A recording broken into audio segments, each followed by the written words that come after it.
They even educated people, even sophisticated people, they think that owning guns is their right, but it has a lot of problems.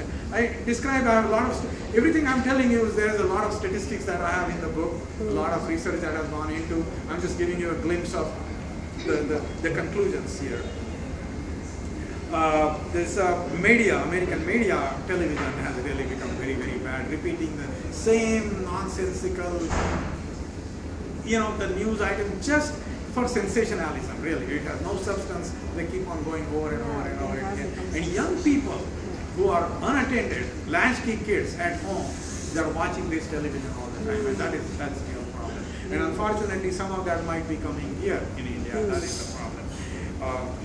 So there are other interesting things. Borrowing and saving is a big problem. The saving rate in America has dropped to the lowest ever, and they live on borrowed money. And now we have seen the consequences. The people live on borrowed money. Companies are on borrowed money, and so they have all these financial fiascos that you hear about, and even the government is on borrowed money. So here is a little write-up. The greed and desire to possess every material good that is produced and promoted in order to keep up with the Joneses has created a new class of people in today's American society. In most places in the world, people belong to one or two simple classifications: the haves and the have-nots, economically speaking. Not so in America. Here, these two classes do not exist, but they do exist, but they are getting ever so smaller. In between these two classes, haves and have-nots, has emerged the third and the largest class of people who have but have not paid for it because they live on borrowed money. People want everything and borrow for everything. House, car, appliances, education, vacations, wedding rings, anything at all except for caskets and burial plots are available on buy now, pay later, or no interest payment for 4 years basis. So that's what they're doing. Then insatiable corporate greed, these are some of the big problems, and we need to avoid those problems. These are problems of the West. But all the stories about America are not this bad and this pessimist. It is still the greatest land, the land of opportunity, for several reasons. The American Constitution is the most wonderful document that human being, any democracy has ever created.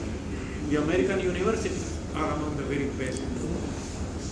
And then the resiliency of the American people. The Americans are fighters. They never say give up. They never give up. American pop culture has taken over the world. Walk you around here and all you see is Nike shoes and Reebok and American music and American clothing, and it is not in Bombay only. It's in Beijing and it is in Timbuktu and every part of the world. It's the same culture.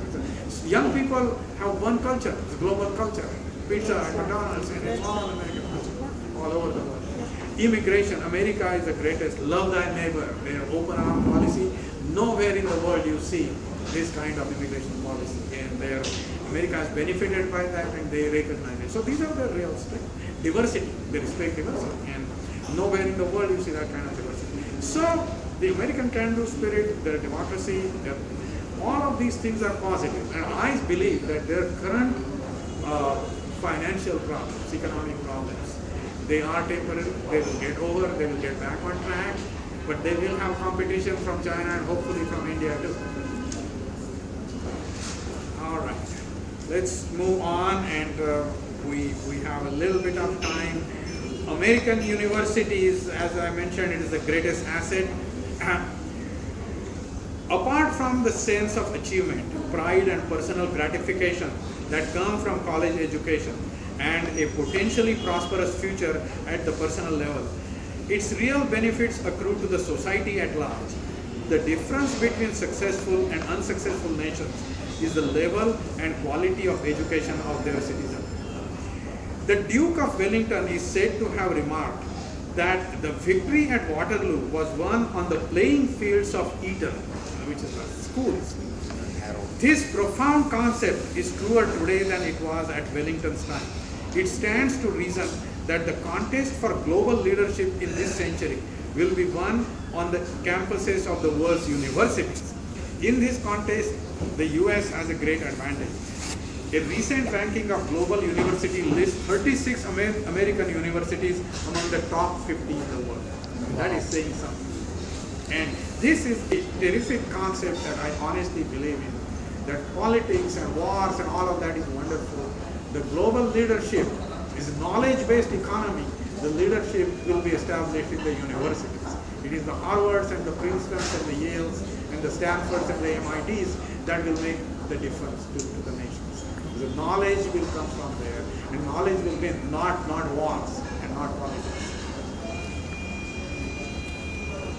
Okay. Now let's just move on to Scandinavia, which is a very different society, a very different kind of democracy, and it's fascinating what human beings can accomplish in terms of affluent and peaceful living. And there are reasons for that. The four Scandinavian countries, Denmark, Finland, Norway, and Sweden, are similar in many ways. Their relatively small populations occupy large land masses of pristine natural beauty. Scandinavia is affluent, civilized, cultured, peaceful, safe, uncrowded, and environmentally and socially responsible. In global surveys on various measures such as quality of life, education, and business environment, these countries are almost always near the top. Their successful socio-economic models have several elements that should be of interest to other countries. That is the point. Pure capitalism does not work. America has been trying that. Now they appreciate the role of the state. And pure socialism doesn't work. It failed in Russia, it failed in many different places. There was communism, it worked, but the point is, if the state does everything, then people tend to become lazy. So people need incentive, and that is capitalism. They need reward. But then the lesser sections of the society also need help. And so the state and the private enterprise both have a role to play, and an optimum mix of that is what countries need. And that is what the Scandinavian nations have accomplished beautifully. Let's just a little bit here on about the standard of living. The standard of living is uniformly high in Scandinavia. The smaller towns are replicas of larger cities, only not as big. Because of the ubiquity of water, almost all towns are situated on a large body of water, like a river, lake, or ocean, and most people own either a boat and or a second home on some waterfront. The water everywhere is pollution-free, natural blue, and people speak proudly of the phenomenal effort their government makes to keep it so. Smaller towns mirroring the larger ones with an equivalent standard of living is the hallmark of truly developed societies. The currently fashionable hype about the BRIC countries, meaning Brazil, Russia, India, and China, as the new economic superpowers seem ridiculous the moment one steps out of their new showcase mega cities into the countryside and smaller towns. Shanghai and Beijing are not China. Rural China is very bad. You are shining now. The towers that are coming up with Mumbai and Bangalore, they are wonderful. But the 660,000 villages that we have in this country, they are still in a very, very bad shape in terms of sanitation and basic utilities. And so when we say we have made a tremendous amount of progress here, yes, we have, but it is very spotty. Not everyone has enjoyed the benefits of that progress. And so let me read something here. And then environmental friendliness. You know, we are now very fond of cars here. All of a sudden Indians have fond of cars, and that's great. It's wonderful. But we don't have roads. You know, we don't have gas. We don't have parking spaces. And the West American love affair with the cars is now beginning to wane, actually. Now they are discovering public transportation. And hopefully they will also discover bicycles, as the Scandinavians have discovered. The countries are extremely bicycle friendly. The local governments go out of their way to ensure a bike-friendly environment by providing special lanes, street signs and signals, and parking stands. The second most noticeable thing in this regard, environmental, is the minimized usage of plastics and styrofoam. Grocery stores do not automatically pack your goods in dozens of plastic or paper bags. You either buy them or bring your own shopping bags with you and reuse them. In general, the average per capita garbage production here may be 1/4 or less than that in the US. In the US is one of the biggest garbage producing countries in the world. And they have to dispose it out. In India, we produce garbage, but we just throw it out of the window. So, and last one, just give you a glimpse of what is meant, what I think the European or Scandinavian utopia is. Scandinavia, certainly Sweden, has the image of a pristine northern European utopia. Indeed, it seems to have discovered a miraculous middle path that has allowed it to combine the best elements of socialism and capitalism to create a wealthy and socially responsible society. In this achievement, the government, business, industry, and the unions have acted in tandem. People are happy because cooperation trumps competition here. Everybody is taken care of. The highest quality of education is available and it is free if you make the grade. Whatever the perceived flaws of socialized medicine may be in American eyes, it seems to work here and in fact makes people less hypochondriac. Subsidized public transportation is simply marvelous, convenient, modern, clean, and relatively inexpensive. While the taxes are high, the returns to the community are commensurate. Childcare and maternity benefits are among the most enviable. Almost 18 months of paid leave for maternity to be shared between father and mother, who may or may not be husband and wife, as they please, is an invaluable incentive, enough even for casual visitors to start negotiating with their spouses to have another baby. So this is my take on India, on the US, and on Scandinavia. These are wonderful lands, wonderful countries, a lot of history, lot in India, a lot of development, technology in the US, and a lot of happiness and affluence and peaceful living in Scandinavia. So each country can learn from the other. This is my take. Each country has potential. A lot of things can happen here, and each country has its own set of problems too. It's not just great everywhere, but countries have managed to solve the problems, and I think we can learn from each other. So that's my take on these three countries. I'm so thankful to you for being here, listening to this, and if we have a few minutes, if you want to have any questions, any comments, disagreements, please ask. And also there is more sandwiches and cookies, so please help yourself to that too, okay? Yeah. I'm Jan Pendarkar, Yeah. IIT colleague. I should, of course, congratulate you on your book.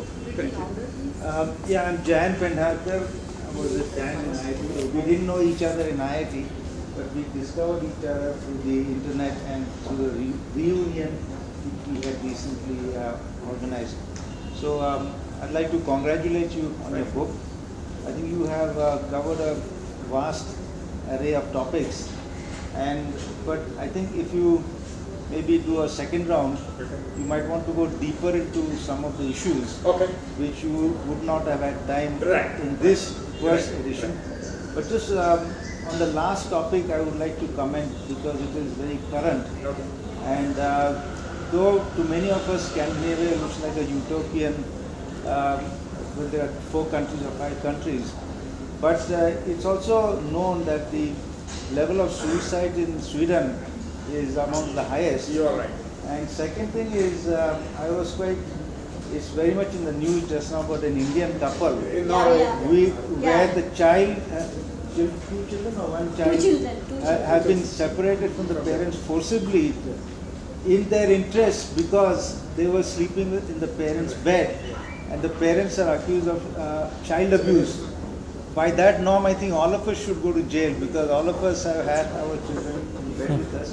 Now, it might be a good thing, but what is the harm being done to the children by being separated by the parent, by the state?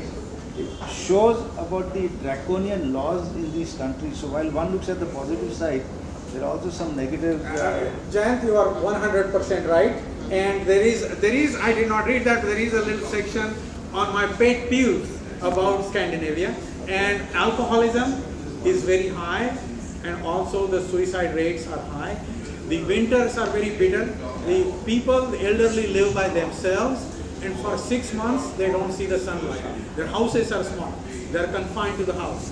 They drink, they're alone, and then the suicide rates are high in comparison. But again, when we say the suicide rates are high, in other parts of the world they're 0.1%. In Scandinavia they may be 0.2 or 3%. It is not like 50% of the people are killing themselves. That's one thing. But that point is very well taken. I agree with you. And the government is doing things about that. The other thing, the Norwegian situation you point out, is very, very important also. America, because of its diversity, it has people from all over the world. They are far more sensitive to the cultural differences. One situation in Scandinavia, and I did not go into the detail, but ethnic purity is very visible there. Everybody is tall, and everybody is blonde, and everybody is blue-eyed. And in America, you see all colors and all shapes and all sizes of people. So they are very sensitive to different cultures. And this kind of a thing will not happen in the US, for example.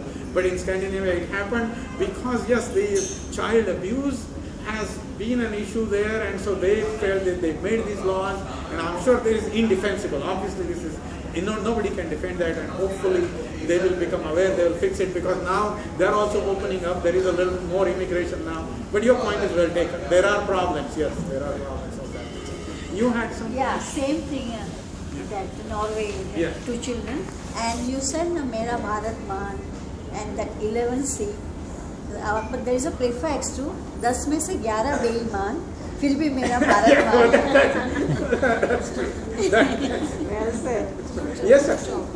I had an interesting thought while you were discussing the model of state intervention in the running of a private company or a private state. Now, are you advocating perhaps a democratic socialist model like Robert Owen? Is that perhaps what you think is a solution to today's capitalism, which is not a panacea for a cure-all?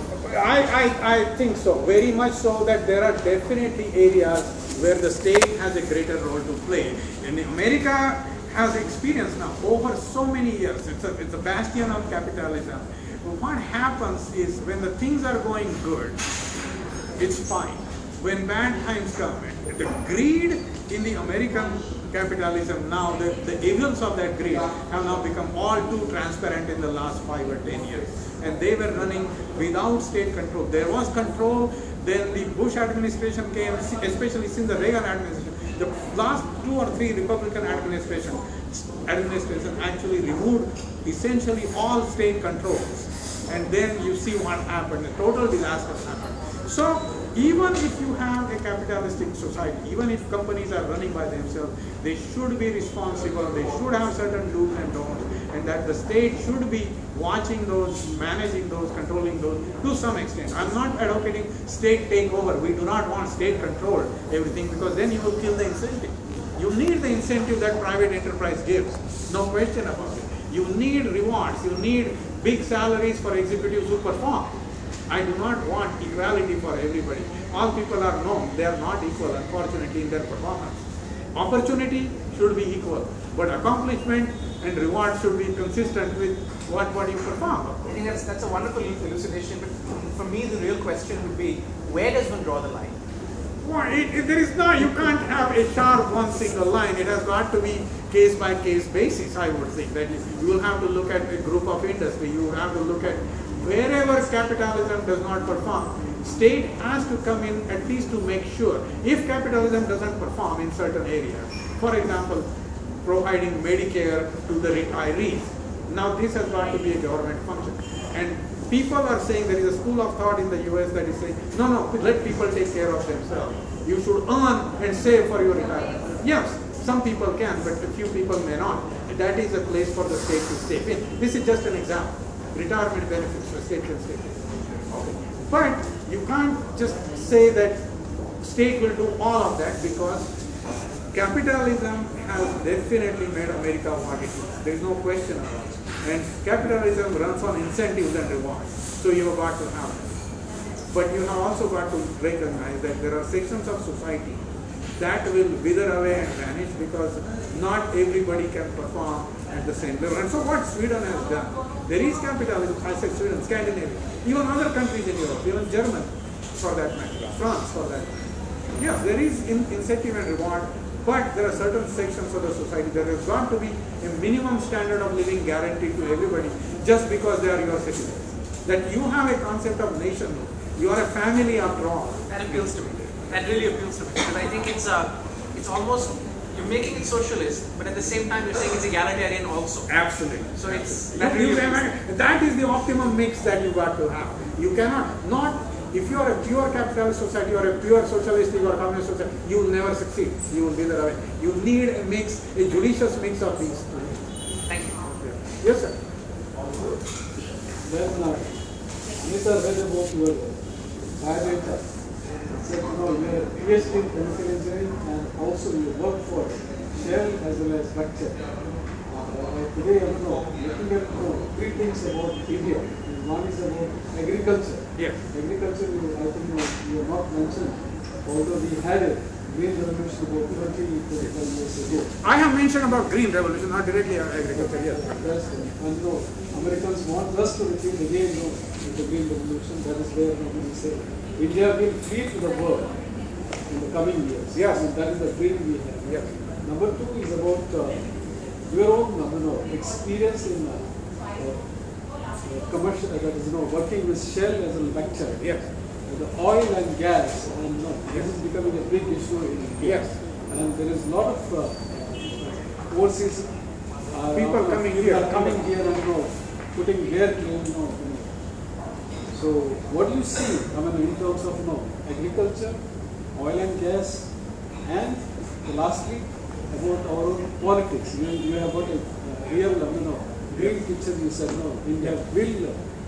Let me give you my comments on this very quickly. I was actually very lucky to be working in India on a petrochemical project with Bechtel. I was involved in the Haldia petrochemical project in Calcutta, near Calcutta, and I was one of the project managers. I was in Calcutta for almost a year. So yes, India is going to be a big player in the petrochemical area.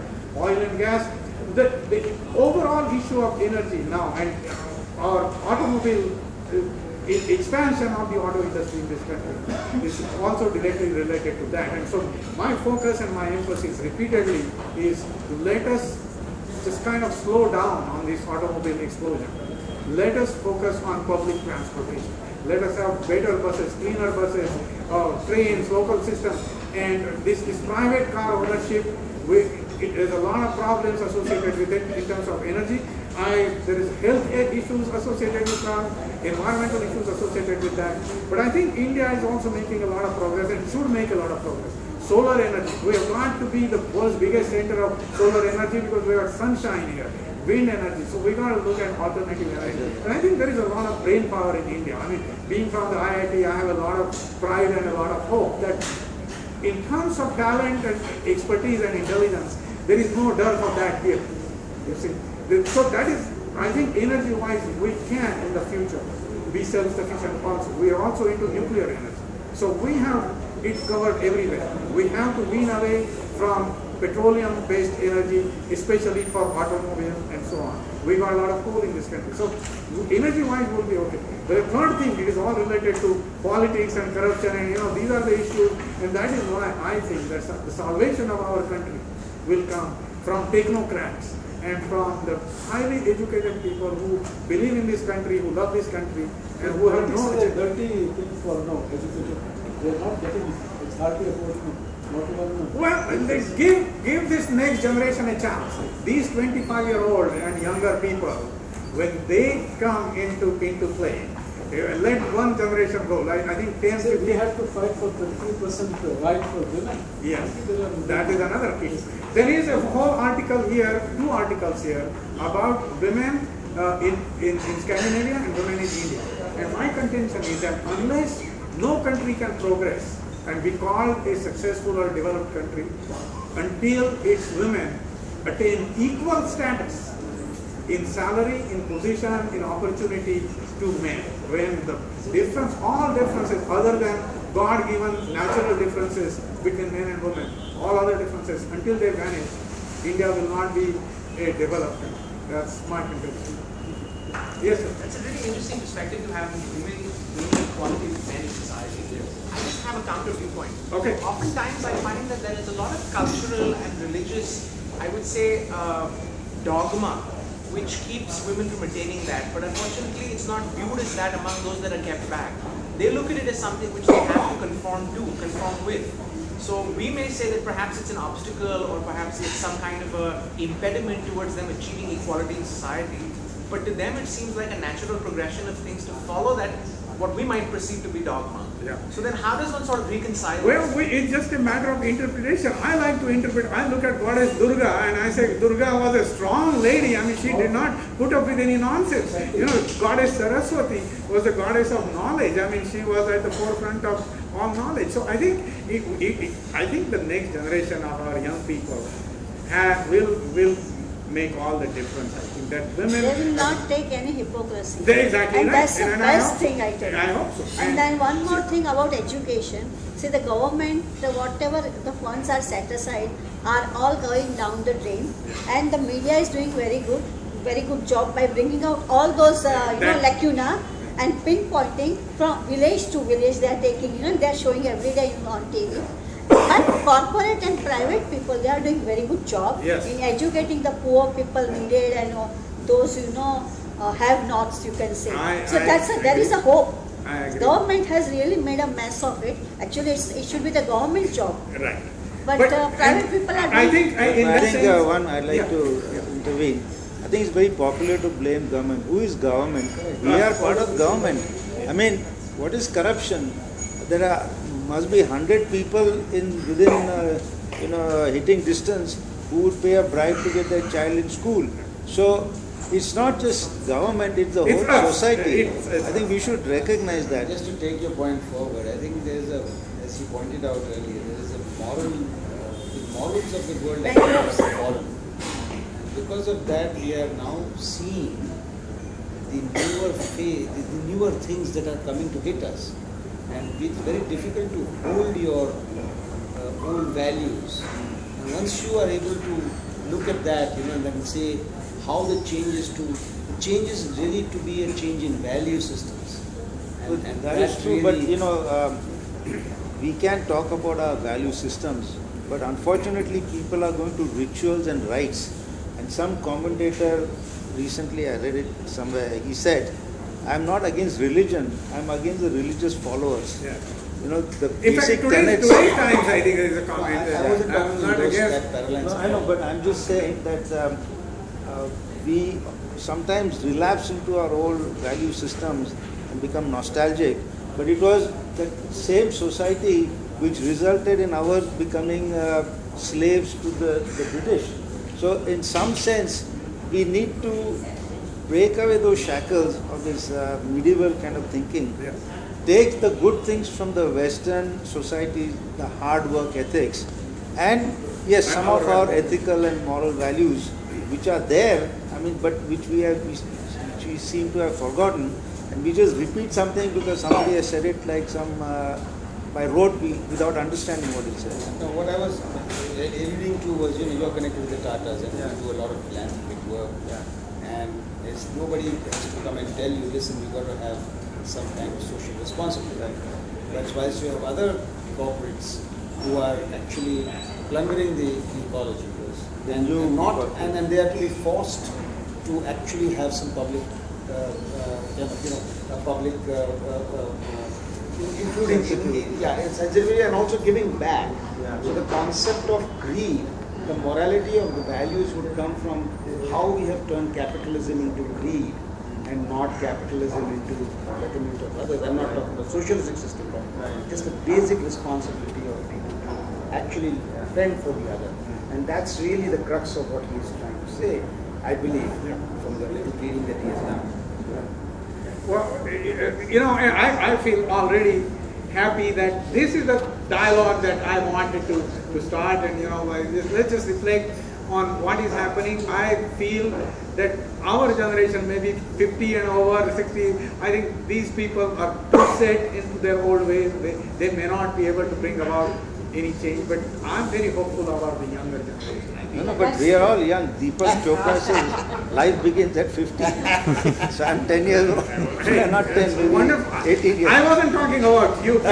You're perpetually young, which is good, you know. But I'm just saying that the younger generation now, with globalization, with all communication channels being completely open now, what happens in New York, the next second the same thing happens here. That is a tremendous mobilization of the brain power of the entire world now. And so in that sense, this country has, there is no disadvantage whatsoever, knowledge-wise. Anybody can Google anywhere, these libraries, books are available everywhere, and I think that is going to have a significant impact. And in all these moments we see, I feel that corruption will be controlled. I think there is a lot of awareness. Yeah, lot of awareness, and I think that the next generation, the four groups that I feel strongly about, yes, there are social activists who should kind of mobilize the public opinion, make people aware. That is one group. Second group is the IITs and IIMs, hopefully with their knowledge, where there is systematic problem solving methodology, maybe we can address some national issues, those kinds of people.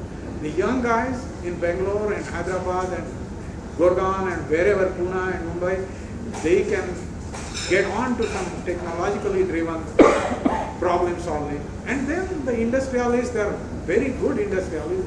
The Tata group comes to my mind, but there are, the giants, so many of them good. And a lot of them are in charities. They have foundations that are doing educational work. And I think all of these things collectively will bring about the change.